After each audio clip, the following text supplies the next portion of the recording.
today that have eating disorders. Yep. And they're probably doing a lot of this fasting, I think, and it goes to an extreme to where they just can't eat at all. Yeah. They can't even eat anything.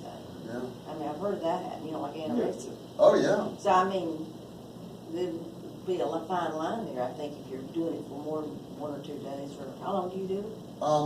Well, usually I do it for 48 hours. That's my most frequent fast is a 48-hour fast. I just wonder how that would affect some people. They just say, well, I'm just not It's a doing it. really great point you brought up. Yeah. We have a lot of people, and the food is such a loaded issue, isn't it? Yeah, from one extreme to the other. Yeah. Like they're either overeating or not eating. Yeah, we've got people that are just huge. They're really big. They can't stop eating, and then we got all these people on the other side that are anorexic, bulimic, and we've got eating disorders. So yeah, I mean, this is the world we live in. Yeah. But the scriptures, they talk about it. Jesus talks about it and did it. Yes, sir. The interesting thing about anorexia and kinds of disorders is that a large percentage of people that are undiagnosed or just continue and until something really dramatically happens, a medical event, because obviously when you do that to yourself, there's all kinds of physiological issues that go on. But more significantly, it also reduces your immune response, your immune capability. When a lot of folks who go through that acquire an infection, the impact of it goes up exponentially. It does. The ability to cope with that particular disease, whatever it might be, it doesn't matter. And yeah, that's exactly right. And the same sorts of things happen to people that overeat. And overeating causes all sorts of problems and diseases. And so what I want to talk about are some of the ways to really work with the body. And so one of the great ways we can really work with our bodies to prepare us for a fast is to really increase the quality of the food that we eat. And that means eating foods with quick transit times, that stay in the body for a short amount of time. Things like fruits and vegetables and really healthy foods, the God-given foods, the foods that you'd maybe find in a Garden of Eden type situation. Because God created us in the garden, and we had everything we needed there in the garden. And so by boosting the quality of the food that we eat, we prepare our bodies for fasting. And then another way to really help your body in a fast is drinking water. So I carry these around with me a lot. No one really notices. But to have really high quality water. Now this is high quality water, this brand of water, okay, but that's not what I'm drinking.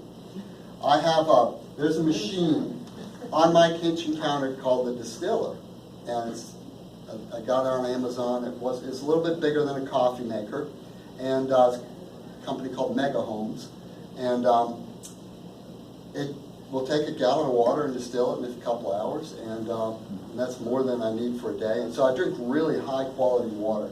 When you go to fast and you drink nasty water, it's just so off-putting, and you won't want to fast for very long. But when you're drinking really high quality water, it makes a huge difference. And that could be a spring, it could, whatever kind of water you like. And define high quality. High quality means no chlorine, no bacteria smells. A lot of when you're fasting, your sense of smell and taste are very heightened.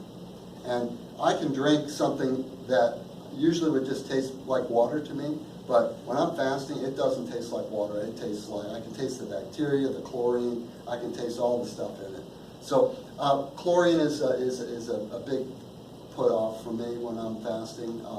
Any kind of bacteria smells are big, really, I just don't like it. That's amazing, because humans came up drinking surface water. Yeah. Creeks and rivers, whatever they can get to. It didn't kill us. We're still here. Yeah, we're still The here. water was a lot cleaner then. Yeah. Well, I don't know about True that. too. Well, Yeah. And what I find is just, I don't need to drink a lot of water, but I just drink it frequently. So I just have a little sip, and then now when I drink my water, it's a signal to my body that there's going to be no food. And my body's been trained, and it took a while to get there. that when I'm drinking my water, my body knows I'm not going to be eating for a while. And then after I'm done eating, I'll start with the water again. Judy? I don't like tap water. I don't like water that's in the store. I buy water that's got Electrolytes? Yeah, that's what I drink. Is that good for you? I don't know. Interestingly, Sounds good. it sounds good on the surface, but most water is going to have a lot of that stuff anyway. Yeah. So when you really look at it, sometimes drinking water can be really a perceptual kind of thing versus the actual physiological impact. Yeah. Not to say it's good, but obviously you're gonna be, everybody's got free choice when it comes to that. And obviously, even with standard sanitation things that go on in modern day civilization compared to back in the medieval times, Yeah. then, okay. Well, I drink it because it makes me feel good, so. Well, that's okay. Nobody's going to say yes or no. Okay, it's a personal call. Yeah. The strength and magnitude of our fast, whether you go on a long fast or a short fast, or you only fast from wine and meat, or or desserts, that's between you and God, and that's a personal thing between you and God. But God's He loves us. He delights in us, whether we fast or we don't fast. So it's not we've got to approach it with the right heart, And there's a verse in John chapter 4, where Jesus, he's with the woman at the well there in Samaria, and I think in this passage, I think he was fasting. And I want to just read, I'll give you a little backdrop here. He comes down at the well, and he's tired as he was from the journey. He sits down at the well, and he asks the woman for water. And then they have this wonderful interchange, and she talks about him to the whole town, and the whole town comes out, and many put their faith in Jesus there in Samaria. And then the disciples had gone off to get food, but Jesus stayed behind. And then when they come back, they challenge Jesus to, and this is what they say, in verse 31 of John chapter 4. Meanwhile, his disciples urged him, "Rabbi, eat something." And that's how it is when you're fasting. Everyone's coming and putting stuff in front of you. Here I got some, coffee cake, or I got some pizza, And that's how it is whenever you go out of your way to try to fast. There's always they Rabbi, eat something, they say. But Jesus says, and this is really inspiring to me. He says in verse 32, "But he said to them, I have food to eat that you know nothing about." And so. And then, in Matthew chapter 4, when Jesus has his 40-day fast, the devil comes to tempt him and said, "Turn these stones into bread." And Jesus says, "Man does not live by bread alone, but by every word that comes from the mouth of God." And then in Matthew, it also talks about, "Blessed are those who hunger and thirst for righteousness, for they will be satisfied." And, we get a lot of satisfaction out of doing the ministry. Jesus had satisfaction doing the ministry. He said, "My food is to do the will of him who sent me." And, that's it. So you see how Jesus looked at his sustenance. It's doing God's will. It's living on the Word of God. And so as I've gone back, I started fasting not that long ago, but as I go back and I read a lot of the passages, even passages in obscure books maybe like Amos. I came across a passage this morning in Amos, and, it's really, wow, it's really, really inspiring for fasting. Just talking about how the ministry and the mission we have as Christians, is satisfying, and how our Bible study, it feeds us in a different way. And the passage in Amos talks about how to be a famine in the land. Not a famine of water or of food, but a famine of the Word of God. They had the Bible, then they had the, parts of the Old Testament probably around. But how when the Word of God really comes into your heart, you have this deep satisfaction? That's what I'm learning about. And this is continually unfolding for me. And it's not so much, it's easy to focus on how long you fast and how long you don't fast. But we can all do something. We can all certainly improve the quality of what we eat. And that's a fast. You look in Daniel chapter 10. So I'll take any more questions. I think, I could go on. I've got pages and pages of notes, but y'all have been so good. And you've listened, you've asked questions. I know it's a really hard teaching, and it's tough. You know, it's tough, and you know, some of you are going to be like, well, maybe I'll try this, and others will be like, hey, it's not my year to do this, you know, and I'm fine. I mean, God delights in all of us, and you know, the blood of Jesus is all we need. Yes, go ahead.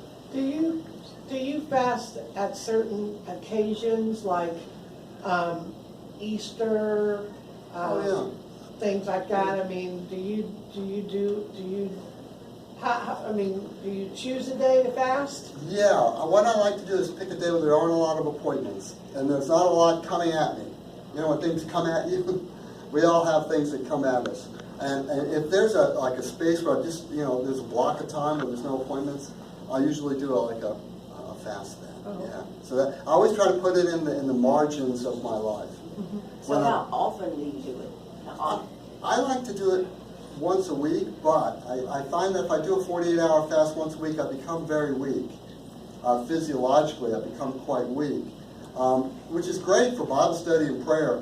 But I have a farm. I have things that I want to get done, and I have pride. You know, I want to get out. I want to work out. I want to go to the gym. I want to do all these things every day. You know, but it breaks up my routine, which can be good. That can be a good thing. So I can probably make it every second week or every third week. And then sometimes I just don't, I just want a break. And sometimes I'll just go for a long time without fasting. And then sometimes, like I've gone as long as 2 weeks of fasting. And that was a really glorious time. But it's all about wanting to fast and having the heart to really want to fast. You can't look at it I can't look at it as a duty or an obligation because it takes the love out. I mean, this is about loving God and loving our Creator and being closeness and intimate fellowship and communion with God. And so it's got to have that sort of feeling to it. Yeah. Do you want to add anything? Well, I just got started because I found this book called The Miracle of Fasting. I hadn't been fasting, and I read this book, and the minute I started reading it, I was like, I want to try this out. It actually gave me the desire to want to fast, so that's kind of how I got started. And this book is by Paul and Patricia Bragg. You've heard of the apple cider vinegar and the Bragg's amino acids. It's by them. And so this is a wonderful book because it's got a lot of inspirational scriptures kind of peppered around in the chapters, and it gives you a lot of information about the spiritual and the health aspects of fasting. So that's how I got started, and so I was kind of challenged in the book by the fact that they would fast like once a week for 24 hours, and then once every 3 months they would fast for 3 days. Or actually, a 3-day fast was even like considered a short fast. So that really kind of pushed my boundaries a little bit because I was like, well, wow, that seems like just 1 day at the beginning was like a long time for me. So knowing that really, like even a 7 to 10 day fast is considered a short fast, I was like, well, I think I can try the 1 to 3 day. I'll go with that. So that's kind of been my kind of model. So you do it for 3 days? Yeah. Yeah, Every so often. So not sort of like, I'd space it out by sort of at least 3 months or so. No. So, and what I found was that, like Paul's talked about, you just get a real sense of closeness to God and serenity, and like you just sense these blessings that you don't have when you're not in that habit. And Jesus said, when you fast, so it's something he expects us to do, and it doesn't have to be like a water fast. I think, especially as you get older, there's all sorts of, like, a lot of people are on medications, and you have to be kind of mindful of that, talk to the doctor and figure out what you can do. But so maybe not a water fast, but you could maybe, choose some other thing, something that kind of gets your attention that you would be hard to deny yourself of for a period of time. So, well, a water fast is like, I'm not saying when you just have only water. Like when I say water fasting, I'm talking about only drinking water and no food at all. Part of this could be too is when you stop feeding your body the serenity you have, your body shut. And, there are physiological effects, and it talks about that in the book of Isaiah in chapter 58. You know, it talks about, the whole chapter is about fasting, and it talks about how it says in verse 8 that your health will come speedily. And the fasting can be a tremendous healing modality. I have seen a lot of things spontaneously heal in my body as a result of fasting. And I don't have great insight into that, John, and the rest of y'all. But I've seen things go away, like blood pressure and a lot of skin ailments, and I've seen a lot of things go away, and I think, I don't have great insight into it, but I just try to be open to that. Especially where he came from, because he was 80 pounds overweight, you know, and so you had a supply during that time when you're, you know, at least for the beginning part of when you're fasting, that was in excess, so. Yeah. But the other thing is, the American diet, standard American diet, and this is something Dan knows a lot about as well, makes it difficult to fast because we're so used to a food supply that makes us hypoglycemic when right after we've eaten, because oftentimes because we're eating such a high glycemic, they call it, high glycemic diet, it spikes our blood sugar. It's called a rebound reaction. Yeah, and so I mean you That's feel the classic term. you have to have food, you feel like you have to have food really, really quickly. Whereas if you eat lower on that glycemic scale, it makes it where you can go a longer period of time where you even start feeling hungry. But as a lot of you probably know, the average American diet doesn't really cultivate that. Well, the southern diet's probably worse. Yeah. The only thing that's got like quite a bit of sweetness A lot to of it. fried. Depends on how many collard greens, you eat. Fried chicken and all Sweet that. tea. That's right. Well, I've run out of time, and Yeah. I want to thank everyone for your kind attention. You've been great. I know it's a hard teaching, but I thank you for just bearing with it for as long as you have. Thank you. Thank you, Paul. Yeah. For next week,